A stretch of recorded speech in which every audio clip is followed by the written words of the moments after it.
Ukrainian President Volodymyr Zelensky said on Monday he would like to see US President Trump present at the upcoming Ukraine-Russia talks in Turkey.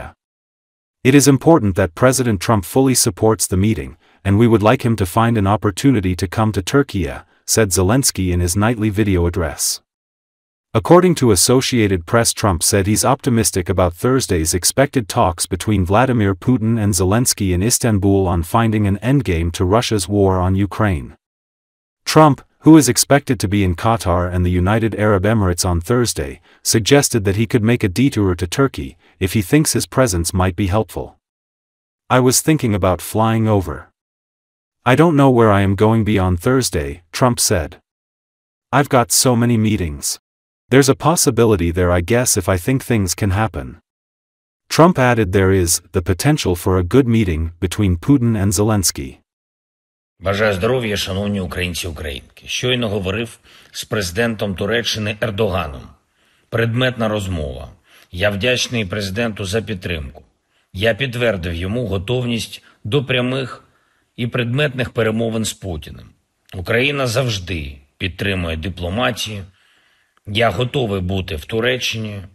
На жаль, світ досі не отримав ясної відповіді з Росії щодо численних пропозицій припинити вогонь. Російські обстріли і штурми продовжуються. Москва увесь день мовчала щодо пропозиції прямої зустрічі. Дуже дивне мовчання. Все одно треба буде Росії закінчувати війну. І краще зробити це раніше. Немає сенсу продовжувати вбивства. Президент Ердоган висловив повну готовність прийняти зустріч. Важливо, що президент Трамп повністю підтримує зустріч. І ми б хотіли, щоб він знайшов можливість бути в Туреччині. Було також сьогодні дуже багато роботи з нашими партнерами, з американцями, з європейцями, дипломатична робота. Була сьогодні також дуже гарна розмова з папою Римським. Я почав з цього день. Папа Лев XIV сказав теплі і дуже важливі слова про Україну, про наших людей, про справедливий та стійкий мир для нашої країни і повернення наших людей. Безумовно, повернення полонених та дітей, які були вкрадені Росією. Я подякував за підтримку. Ми обговорили можливі зустрічі. Я запросив папу приїхати в Україну. Сьогодні ж міністр закордонних справ України Андрій Сибіга доповів мені про розмови з колегами з Британії, Італії, Іспанії, Німеччини, Польщі, Франції, Євросоюзу та Сполучених Штатів Америки. Я вдячний всім за конструктивність і за готовність робити необхідні кроки, щоб мир дійсно був. Україна не хотіла цієї війни жодної секунди від її початку. Ми з партнерами разом дбаємо про безпеку. Ми разом готуємо надійну основу для встановлення миру. Разом діємо так, щоб дипломатія дійсно спрацювала. Провів сьогодні ставку. Ключові питання – ракетна програма України і наші дрони. Всі типи дронів, які нам потрібні. Були доповіді щодо застосування дронів, щодо влучності, результатів ураження на фронті. Я хочу подякувати всім нашим вітчизняним виробникам, які працюють саме для того, щоб Україна зберігала технологічне лідерство. Також ми працюємо для захисту нашої інфраструктури, щоб були можливості захищатись довгостроково. І це системні рішення. Відповідальність за реалізацію персональна. Ще одне. Я хочу подякувати всім нашим воїнам. Хочу подякувати кожному і кожній, хто зараз на фронті, на бойових постах, завданнях. Були сьогодні доповіді головкома Сирського, Донеччина та Курський напрямок. І там тривають найбільш жорсткі бої.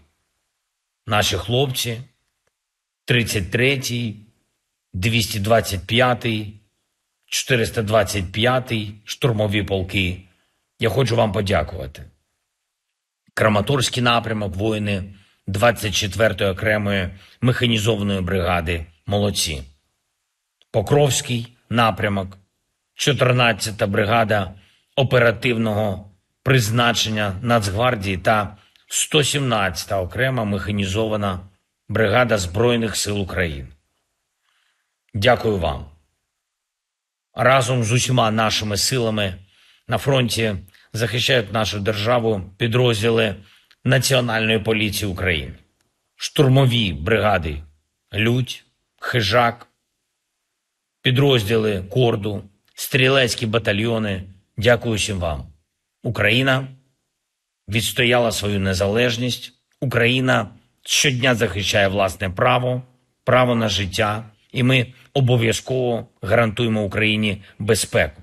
Безпеку саме так, як потрібно. Слава Україні! Foreign ministers from Germany, Spain and Poland and other EU representatives have convened in London for Weimar Plus group talks on Ukraine and the future of European security.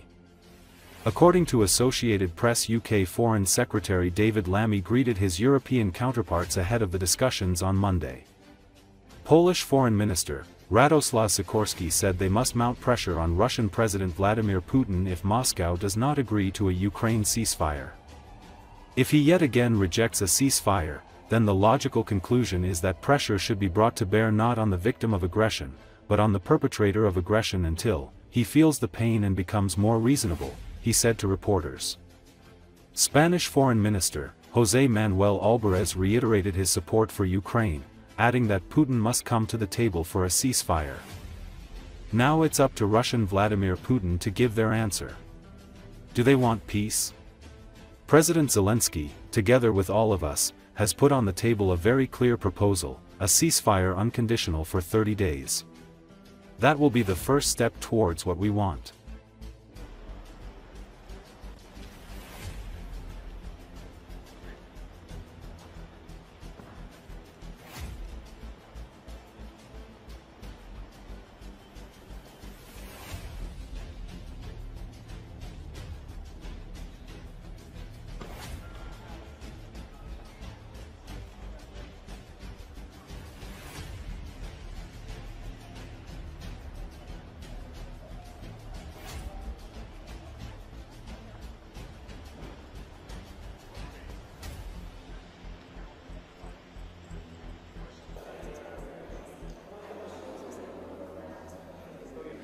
We appreciate Britain's role in Ukraine.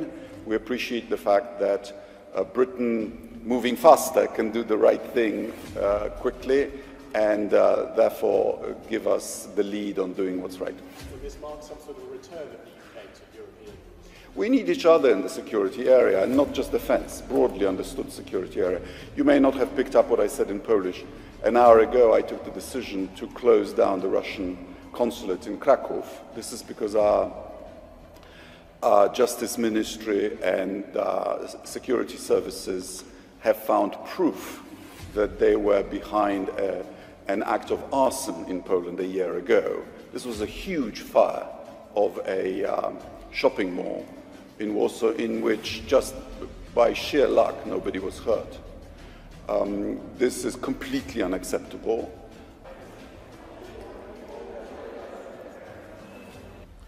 Well, if he yet again rejects a ceasefire, then the logical conclusion is that pressure should be brought to bear, not on the victim of aggression, but on the perpetrator of aggression until he feels the pain and becomes more reasonable.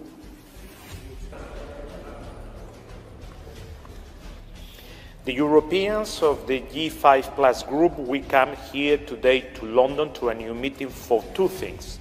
First, to support peace in Ukraine, and secondly, to support Ukraine in its struggle for its freedom and its sovereignty.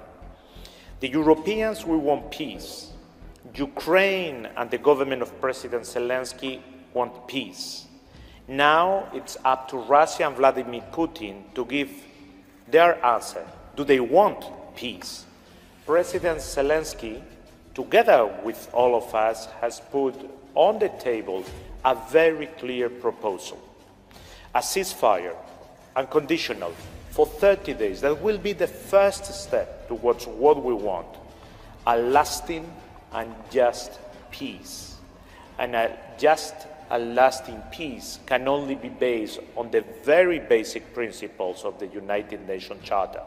And meanwhile, and we are going to express that today at the table, we are ready to continue supporting Ukraine as long as it takes in its struggle for peace, for its sovereignty, for freedom, and we'll do it in all and with all possible means, including military equipment, and also reinforcing sanctions with the use of the Russian frozen assets that are in our hands.